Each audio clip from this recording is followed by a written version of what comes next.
Hello, welcome to Shad Life. I am gonna ride my Surly Lowside around in its new configuration with the 100mm bomber fork on there.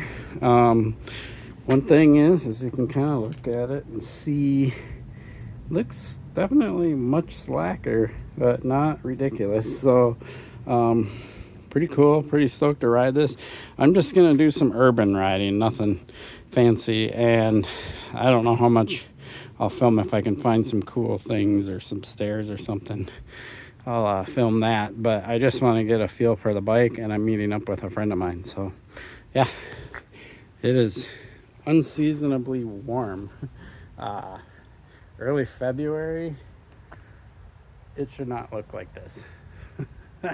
I mean, look at there's like no snow, like zero snow on the ground.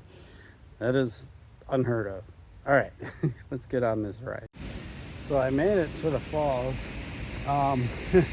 Pretty cool looking. So what happens here is that during certain times it's really misty, and then that mist freezes and causes all this. It's kind of cool.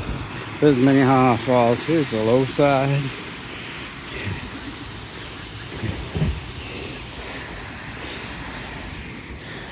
So this bike rides pretty much like a normal hardtail front suspension mountain bike. Obviously in single speed configuration, and it handles really good. To me, it just seems kind of normal. I mean, it's interesting because there's nothing really like outstanding or exciting about it. Well, that's because I ride a bunch of different hardtails, and so I'm just kind of familiar with the feel. And with a 65.5 degree head angle, it feels about right. Bottom bracket height feels about right. But it is single speed, and it's a lot more work to pedal here. Usually when I come here, I'm riding my gravel bike or my state all-road bike or something, and those are much faster.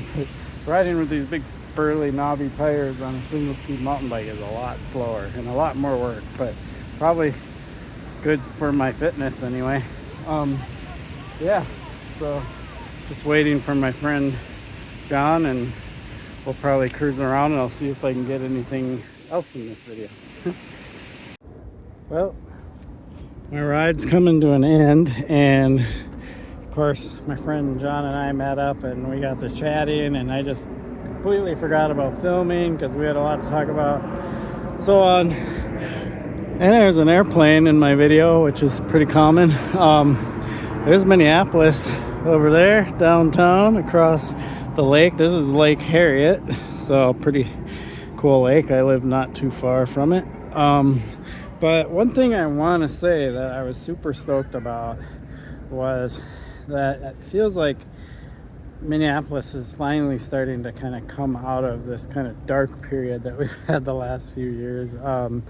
Ever since 2020, of course we had COVID, and then we had the George Floyd thing and riots and all that stuff. And now I rode the Greenway, and the Greenway is this bike path that goes through the middle of the city.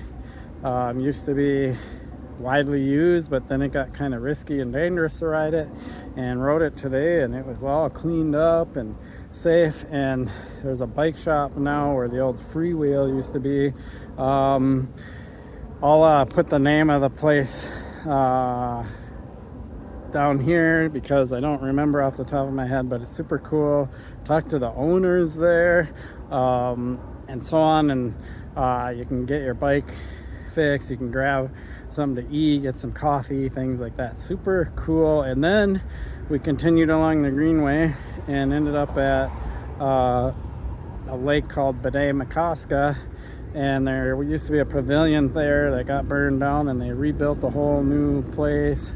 We grabbed a bite to eat. I mean, it's just super cool here in the spring of 2024. I feel like Minneapolis is finally getting back to the way it was. It's a really cool city. I love this city. Lived here most of my life by airplane, and I'm super stoked to have gone out, rode The weather is extremely unusual. Yeah, the lake's frozen and there's people out on it, which is kind of crazy in my opinion. I would not be out in the middle of the lake like that, but that's just me. But, you know, there is no snow anywhere. Like, this is so crazy. Like, the fact that it's early February and it's like 40 some degrees, no snow, is pretty wild. But it's fun riding around. Really enjoying the Lowside. Ride's really nice. I really like it. I can't wait to get it off-road and do some single speed shredding with this bike. The geometry feels spot on. I'm really glad I got the 100mm fork. Definitely feels more right than had I left that 140mm travel fork on there.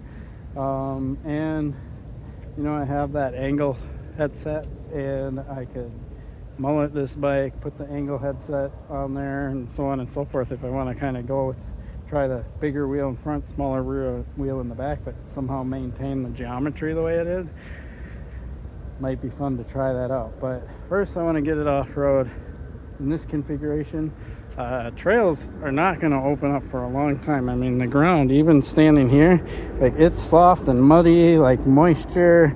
There's no way the mountain bike trails are going to be open anytime soon. The only way they'll open is if we get a whole bunch of snow and it gets cold again. Then I can actually get out on my fat bike. Or if it just completely warms up and stays dry for a long time. Cool. Appreciate your support for my channel. Please like and subscribe. Peace.